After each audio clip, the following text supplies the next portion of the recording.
다 함께 사도신경 고백함으로 5월 22일 수요일 기도회를 시작하겠습니다. 나는 전능하신 아버지 하나님, 천지의 창조주를 믿습니다. 나는 그의 유일하신 아들, 우리 주 예수 그리스도를 믿습니다. 그는 성령으로 잉태되어 동정녀 마리아에게서 나시고 본디오 빌라도에게 고난을 받아 십자가에 못 박혀 죽으시고 장사된 지 사흘 만에 죽은 자 가운데서 다시 살아나셨으며 하늘에 오르시어 전능하신 아버지 하나님 우편에 앉아 계시다가 거기로부터 살아있는 자와 죽은 자를 심판하러 오십니다. 나는 성령을 믿으며 거룩한 공교회와 성도의 교제와 죄를 용서받는 것과 몸의 부활과 영생을 믿습니다.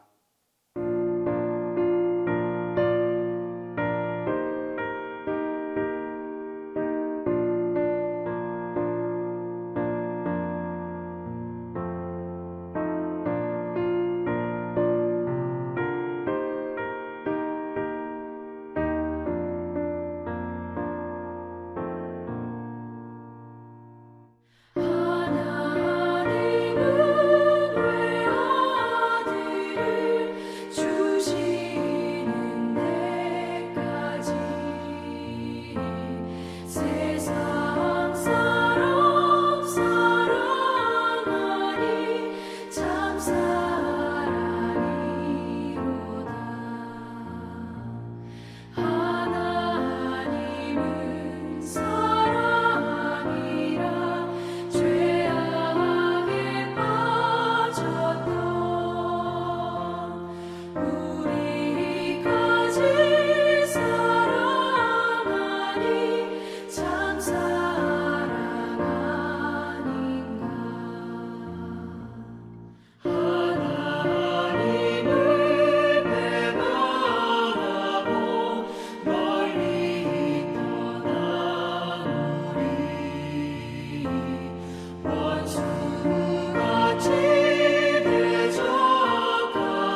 우리에게 주시는 하나님 말씀은 시편 29편 1절에서 11절입니다. 구약 성경 시편 29편 1절에서 11절입니다. 너희 권능 있는 자들아, 영광과 능력을 여호와께 돌리고 돌릴지어다. 여호와께 그의 이름에 합당한 영광을 돌리며 거룩한 옷을 입고 여호와께 예배할지어다. 여호와의 소리가 물 위에 있도다. 영광의 하나님이 우레소리를 내시니 여호와는 많은 물 위에 계시도다. 여호와의 소리가 힘있으며 여호와의 소리가 위엄차도다. 여호와의 소리가 백향목을 꺾으시며 여호와께서 레바논 백향목을 꺾어 부수시도다. 그 나무를 송아지같이 뛰게 하시며 레바논과 시련으로 들송아지같이 뛰게 하시도다. 여호와의 소리가 화염을 가르시도다.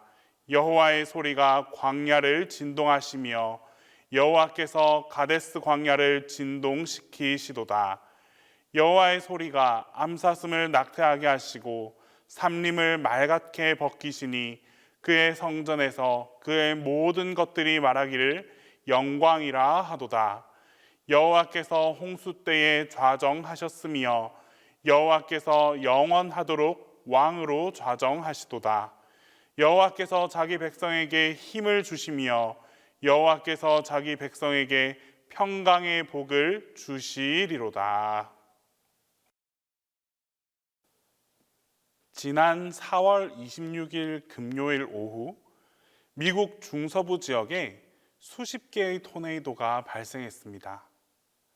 가옥과 건물 수백 채가 피해를 입은 가운데 교통, 통신, 전기 등 모든 도시 시스템이 마비가 되는 모습을 볼 수 있었습니다.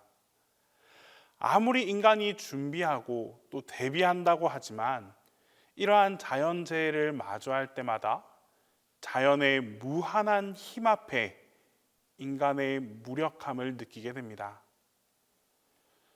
많은 사람들은 인간이 문명을 만들고 물질 문명을 건설했다고 자랑스럽게 생각합니다. 하지만 인간이 만든 물질 문명은 결코 자연을 이겨내지 못합니다.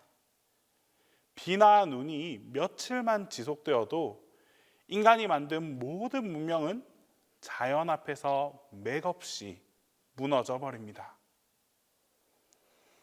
오늘 우리가 읽은 이 다윗의 시편도 하나님께서 창조하신 위대한 자연 능력 앞에서 인간의 무력함을 함께 바라보고 있습니다. 3절 말씀에서 여호와의 소리가 물 위에 있도다. 영광의 하나님이 우레소리를 내시니 여호와는 많은 물 위에 계시도다. 여호와가 많은 물 위에 계시도다 이렇게 노래했지만 하나님의 영광, 여호와의 소리를 빼고 나면 그저 비가 굉장히 많이 오는 상황을 표현하고 있는 시입니다. 비가 너무나 많이 와서 인간의 힘만으로는 감당할 수 없는 지경에 놓였습니다. 이어서 4절 말씀에 여호와의 소리가 힘있으며 여호와의 소리가 위엄차도다. 여호와의 소리라고 표현했지만 사실은 하늘에서 치는 천둥을 의미합니다. 천둥을 여호와의 소리로 표현했을 뿐 비가 너무 많이 내리고 또 하늘에서 천둥이 치는 그러한 상황을 겪고 있다고 한번 상상해 봅시다. 다윗 시절에 광야에서 아무것도 없는 그 마른 광야에서 이런 일들을 겪었다면 1년에 몇 번 되지 않는 그 비바람과 홍수를 그 하늘을 울리는 그 천둥을 느껴버렸다면 그 당시 인간이 느끼는 공포가 얼마나 심했을까요? 계속해서 5절 말씀입니다. 여호와의 소리가 백향목을 꺾으시며 여호와께서 레바논 백향목을 꺾어 부수시도다. 여호와의 소리로 표현된 이 천둥, 그 벼락이 쳐서 나무가 꺾이는 일이 일어났습니다. 이런 일들을 곁에서 보았을 때 느끼는 그 두려움과 공포는 엄청날 것입니다. 8절에는 천둥이 온 광야를 진동시키는 상황을 보여주었고, 또 9절에는 하나님의 소리인 이 천둥 소리가 암사슴을 낙태하게 했다라고 합니다. 여러분, 만약 믿음이 없는 시적 화자가 이 시를 기록했다라고 하면 이 시는 그저 굉장히 무서운 시가 되었을 것입니다. 하나님의 손길이 아니라 자연의 무서움이 인간을 집어삼키는 그러한 무서움을 기록했을 것입니다. 하지만 다윗은 그 안에 신앙이 있었기 때문에 하나님의 시각으로 모든 자연 만물을 볼 수 있었습니다. 때문에 이토록 무서운 자연 현상 앞에서도 두려움이 아니라 하나님의 능력으로 노래할 수 있었습니다. 오늘 이 시가 우리에게 주는 교훈은 우리 인생에서 일어나는 이 비바람과 태풍과 천둥 같은 큰 소리와 우리 인생을 집어삼키는 이 홍수 같은 일들 모두가 하나님께서 하시는 일이다라고 생각하고 받아들일 수 있어야 한다는 것입니다. 우리 삶 가운데 많은 어려움이 있다 할지라도 때로는 그것 또한 하나님께서 행하시기 때문입니다. 하나님의 백성인 우리가 과연 그 위험 앞에서 그대로 노출되어서 위험 앞에 쓰러져 버리느냐? 아닙니다. 결국에는 하나님께서 비록 그 일을 하셨지만 하나님의 백성인 우리를 절대로 침범하지 못한다는 것 또한 분명한 사실입니다. 나무를 꺾어 부수고 홍수같이 모든 것을 다 휩쓸고 갈 수는 있어도 결국 하나님께서 하시는 일이기 때문에 성령님께서 우리를 보호해 주시고 또 지켜 돌보아 주실 것입니다. 다윗은 광야에서 일어나는 이 자연 현상을 통해서 똑똑히 보고 경험했습니다. 광야를 다닐 때 1년에 비록 몇 번 되지 않는 그런 홍수와 천둥과 비바람을 보았지만 연약한 다윗이 그 비바람에 쓸려 내려가지는 않았습니다. 우리가 살아가는 이 삶 속에서도 비바람과 폭풍과 태풍 가운데 하나님께서 나를 지켜주시고 성령님께서 나와 함께 하신다는 사실을 붙들고 의지해야 우리는 이 비바람을 견디고 이겨낼 수 있습니다. 오히려 내 삶에 일어나는 이런 어려움을 다윗처럼 아름다운 시적 언어로 노래할 수도 있습니다. 우리의 삶에 불어닥친 이 고난을 다윗과 같이 노래할 수 있는 믿음이 우리 가운데서도 반드시 필요한 큰 믿음이라 할 수 있습니다. 다윗은 이 시를 그의 일생의 교훈으로 삼았습니다. 훗날 그가 왕이 되고 나서도 그날에 있었던 놀라운 경험을 교훈으로 삼았습니다. 1절 말씀에서 너희 권능 있는 자들아 영광과 능력을 여호와께 돌리고 돌릴지어다. 가장 큰 권능을 가진 사람이 누구입니까? 바로 그는 왕입니다. 왕과 같은 권능을 가진 사람은 없습니다. 사람들 중에서 한 나라를 다스리는 이 왕처럼 권세와 부귀를 다 가진 사람은 없습니다. 하지만 왕이 아무리 무한한 권능을 가졌다 하더라도 하나님의 권능에 비할 바는 아닙니다. 하나님께서는 비를 내리시고 천둥을 내리시고 나무를 꺾어 부수기까지 하시고 벼락을 내려서 화염처럼 나무를 가르기도 하시고 암사슴을 낙태하게 하시는 그런 능력이 있으신 분이 하나님이십니다. 인간 왕은 아무리 뛰어나다고 해도 이런 일을 할 수 없습니다. 그러므로 다윗은 인간이 가진 그 권능을 자랑하지 말라라고 말하고 있습니다. 자기 자신이 왕이 되고 나서도 하나님께서 그날 그 광야에서 보여주셨던 놀랍고 위대한 능력을 보면서 인간의 왜소함을 느끼고 인간의 연약함을 느끼고 동시에 하나님의 크고 놀라우신 권능과 그 영광에 대해서 찬양하고 있는 것입니다. 우리가 많은 권능과 능력을 가졌다 할지라도 우리는 이 작은 피조 세계의 일원일 뿐입니다.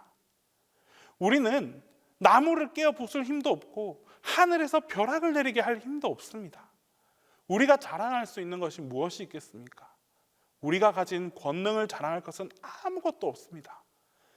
자연의 권능을 보면서 하나님의 영광을 노래하고 하나님의 백성으로 살아갈 수 있어야 하는 것입니다.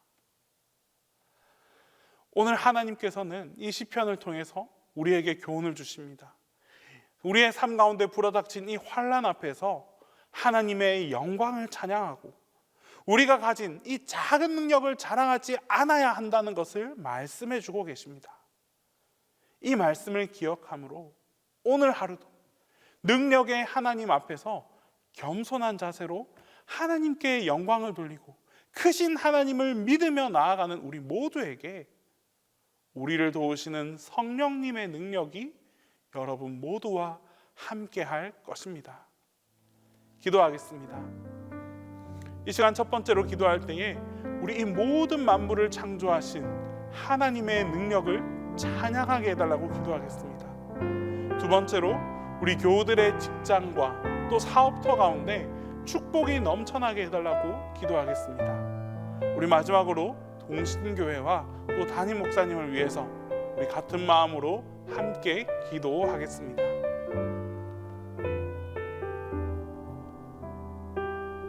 능력의 하나님, 우리의 삶을 새롭게 하시고 새로움 가운데 주님을 찬양하게 하심에 감사드립니다.